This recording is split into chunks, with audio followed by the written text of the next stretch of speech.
विन्ध्यावासिनी पोखराको मुटुमा रहेको हिन्दू धर्मावलम्बीको आस्थाको केन्द्र हो। विन्ध्यावासिनी पोखरामा मात्र नभइकन नेपालभरि र विशेष गरी भारतबाट समेत चाहिँ धर्मावलम्बी आएर दर्शन गर्ने एउटा दर्शनार्थीको लागि यो तीर्थाटन जस्तै भएको छ। यो असाध्यै सुशोभित छ। यो मन्दिरले गर्दाखेरि पोखराको प्राकृतिक सुन्दरतामा बढी यसले टेवा दिइरहेको छ र यसले धार्मिक आस्थालाई चाहिँ उजागर गरेको छ। विन्ध्यावासिनी पोखराको मुटुमा रहेको हिन्दू धर्मावलम्बीको आस्थाको केन्द्र हो।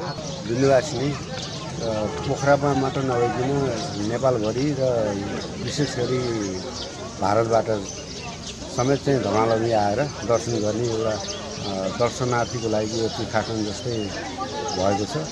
यो असाध्यै सुशोभित छ।